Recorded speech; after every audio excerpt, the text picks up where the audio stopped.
Bismillahirrahmanirrahim. Assalamualaikum warahmatullahi wabarakatuh. Sahabat Mina dimanapun Anda berada, jumpa lagi dalam segmen kita Pohwah, Qaulun wa Hikmah. Langsung saja, kita sedang dalam kondisi yang tidak baik-baik saja. Kaum muslimin juga sedang dalam kondisi yang sedang tidak baik-baik saja. Kalian tahu kota di Rafah? Kita akan bahas pada kesempatan kali ini agar semua mata tertuju pada kota ini dan kita semua bisa menghadirkan peran yang real untuk membantu saudara-saudara kita yang ada di sana. Simak video ini dengan lengkap, kita mulai pembahasan. Kalian tahu kota yang disebut sebagai Rafah? Ini adalah kota dari kota-kota yang ada di dalam bagian Gaza. Dimulai dari utara Gaza, lalu ada kota Gaza itu sendiri, Deir Balah, Khan Yunis, dan yang paling selatan adalah Rafah, berbatasan langsung dengan negara Islam lainnya yaitu Mesir. Kenapa kita bahas Rafah? Pastinya ini sedang menjadi sorotan banyak umat manusia, di mana terjadi kezaliman yang dihadirkan oleh orang-orang zalim, orang-orang penjajah yang ingin merebut tanah kaum muslimin, tanahnya para anbiya, yaitu Palestina. Semenjak dimulainya Tufanul Aqsa di tanggal 7 Oktober tahun 2023 sampai hari ini, peperangan dari para mujahidin di Gaza dan juga yang dipimpin oleh Hamas dan komandan militernya atau pasukan militernya yaitu Izzuddin Al-Qassam sampai hari ini masih berjuang. Perjuangan itu terus mereka hadirkan, ditujukan kepada orang-orang Zionis Israel yang membalas serangan mereka yang berdampak terjadinya peperangan dan terjadinya kerusakan yang amat masif di Gaza, Palestina. Berawal dari serangan yang dipimpin oleh Izzuddin Al-Qassam, lalu dilakukanlah serangan balasan oleh Israel. Tapi lagi-lagi kita harus pahami bahwasanya ini adalah bagian dari perjuangan orang yang ingin mendapatkan kemerdekaan dari tanahnya. Sebagaimana kita dulu memperjuangkan kemerdekaan kita sebagai warga Indonesia. Lalu apa yang terjadi? Tapi justru dengan kejinya yang mereka serang bukanlah para mujahidin, tapi justru warga sipil, masyarakat yang tidak berdosa, anak-anak, ibu-ibu, orang-orang lemah. Mereka bombardir dengan begitu tenangnya, dengan begitu mudahnya. Padahal di situ bukan menjadi sarang para mujahidin. Tapi sampai hari ini sudah puluhan ribu orang-orang menjadi syahid. Bayangkan. Puluhan ribu orang menjadi syahid. Kalau bukan kejahatan kemanusiaan yang besar, apalagi ini? Ini merupakan kejahatan kemanusiaan yang sangat besar. Kita menyuarakan terus untuk perjuangan saudara-saudara kita yang ada di Gaza. Mereka serang dari mulai utara Gaza, bergeser ke kota Gaza, lalu bergeser lagi ke Deir Balah, bergeser lagi ke Khan Yunis. Semua daerah-daerah itu sudah hancur dan menjadi tempat peperangan sampai hari ini. Tapi seringkali para mujahidin dari Izzuddin Al-Qassam memberikan serangan yang bertubi-tubi. Tidak disangka-sangka. Dengan keberaniannya mereka berhasil menghancurkan puluhan ribu bahkan ribuan tentara-tentara yang menjajah tanah mereka dibunuh juga. Dan juga di situ alat-alat mereka yang mereka katakan canggih berhasil mereka hancurkan. Baik hancurkan secara utuh maupun dihancurkan secara sebagiannya. Namun apa balasannya? Justru mereka tanpa memiliki belas kasihan yang mereka serang justru malah warga sipil. Lagi-lagi warga sipil dan lagi-lagi warga sipil. All eyes on Rafah. Itu yang kita lihat di seluruh media sosial yang kita ketahui. Itu bisa kita akses di Instagram, di Facebook, di YouTube, dimanapun orang menyerukan itu, Twitter. Karena apa? Karena para penjajah Israel di tengah kepanikannya justru menyerang para pengungsi yang ada di Rafah. Bayangkan, setelah mereka tergeser dari utara, geser ke kota, geser ke Deir Balah, geser ke Khan Yunis, sekarang mereka berada di perbatasan. Mesir yang kita ketahui juga merupakan bagian dari negara Islam, tapi mereka tidak bisa berbuat apa-apa. Mereka masih menutup gerbang mereka dengan begitu rapatnya. Bahkan bantuan pun dibatasi. Orang-orang yang dari utara bergeser ke selatan, yaitu Rafah, dan mereka membuat sebuah kemah-kemah pengungsian di sana, dan kita ketahui bagaimana rasanya mengungsi. Pastilah itu bukan sebuah momentum yang kita bisa nyaman di dalamnya. Coba kita bisa bayangkan bagaimana kondisi pengungsi banjir, bagaimana pengungsi Gunung Merapi. Pasti hidupnya hari-harinya bukanlah mudah. Apalagi Rafah diketahui juga bukan sebuah daerah yang memang banyak ditempatkan atau dijadikan tempat tinggal oleh warga Gaza itu sendiri. Yang banyak justru malah di daerah utara. Tapi karena efek perang ini mereka semua bergeser. Jutaan orang berjalan dari utara sampai sekarang menuju di selatan, perbatasan ujung selatan Gaza. Dan para Zionis laknatullah alaih menyerang saudara-saudara kita yang ada di Gaza.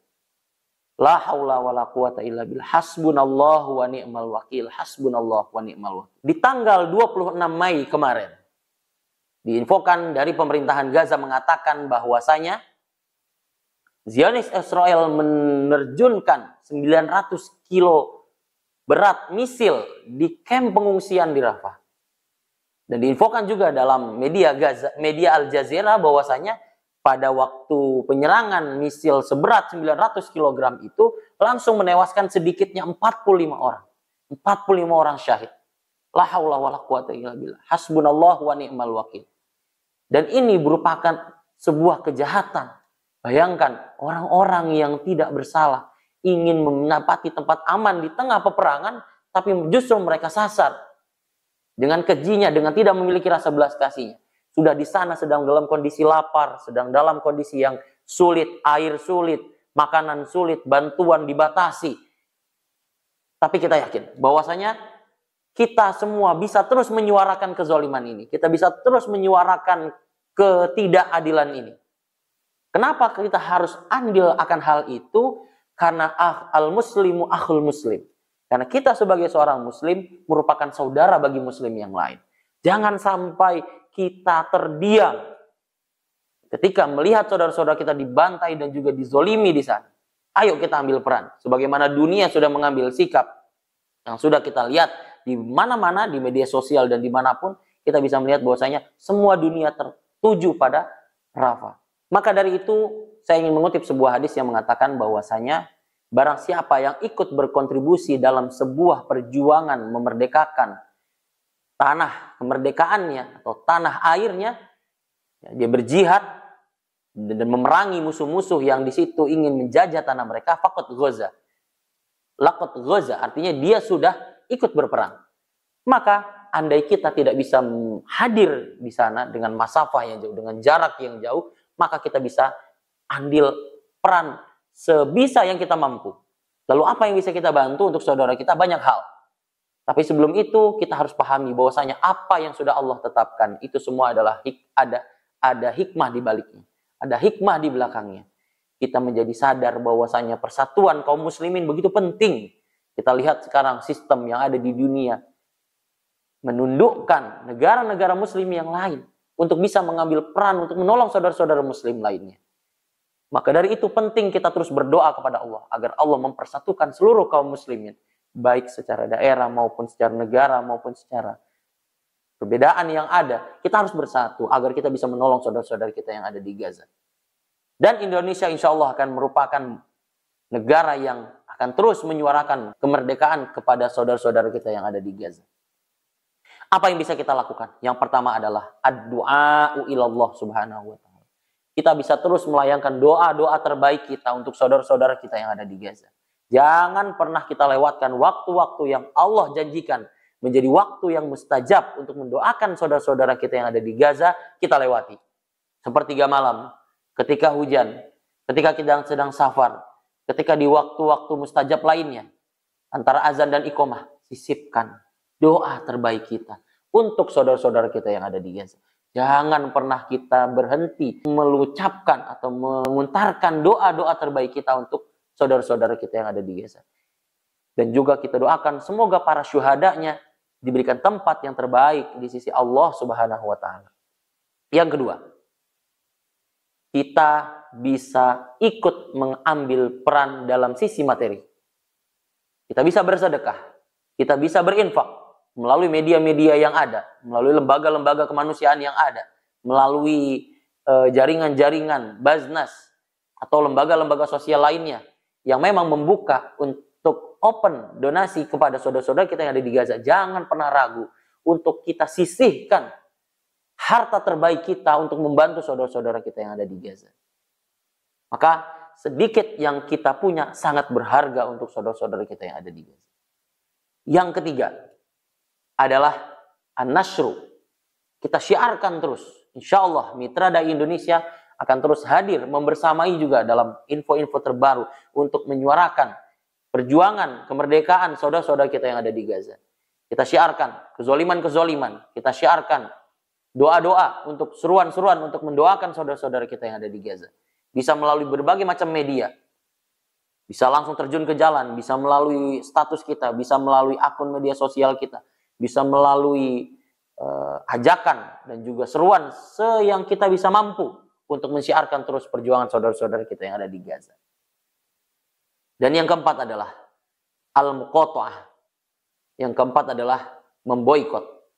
Saya sebagai Ketua Mitra Dai Indonesia juga mengajak kepada seluruh penonton di Mitra Dai channel ini atau MIDA channel ini untuk kita memboikot produk-produk yang terafiliasi langsung kepada Zionis Israel. Tanpa kita sadari apa yang kita bayarkan untuk produk-produk yang terafiliasi untuk mereka dijadikan misil-misil, dijadikan peluru-peluru yang membunuh orang-orang yang tidak bersalah, anak-anak yang tidak bersalah di sana. Maka dari itu penting bagi kita untuk kembali men-screening apa yang kita beli, apa yang kita konsumsi. Jangan sampai itu terafiliasi langsung. Banyak aplikasi-aplikasi yang sekarang menghadirkan sistem untuk bisa men-screening apakah produk ini terafiliasi atau tidak, terboikot atau tidak. MUI sudah mengeluarkan fatwa. Kita dukung fatwa ini dengan melaksanakannya. Jangan sampai kita diam. Jangan sampai kita acuh terhadap kezoliman yang terjadi untuk saudara-saudara kita yang ada di Gaza. Itu mungkin peran yang bisa kita ambil untuk saudara-saudara kita yang ada di Gaza. Maka dari itu, saya secara pribadi mengelutuk dan seluruh pengurus dari Mitra Dai Indonesia juga mengutuk kezoliman yang ada di Palestina, khususnya dari kaum Zionis kepada saudara-saudara kita yang ada di Gaza. Jangan pernah berhenti untuk mau menyuarakan kezoliman ini, karena pada hakikatnya kita sedang menyuarakan kebenaran. Dan tidak ada yang lebih kuat kecuali izin Allah Subhanahu wa Ta'ala. Mungkin kita lihat sekarang tidak mungkin. Mungkin sebelah mata kita melihat ini suatu kemustahilan, tapi jangan pernah diam untuk bisa mengikhtiarkan yang tadi saya sampaikan. Doa, ijtihad mal, jihad maliyah, harta sedekah kita. Misalkan juga dengan kita bantu mensyiarkan, share jejaring yang kita miliki. Dan yang terakhir adalah boikot produk-produk yang terafiliasi langsung. Itu yang mungkin bisa saya sampaikan.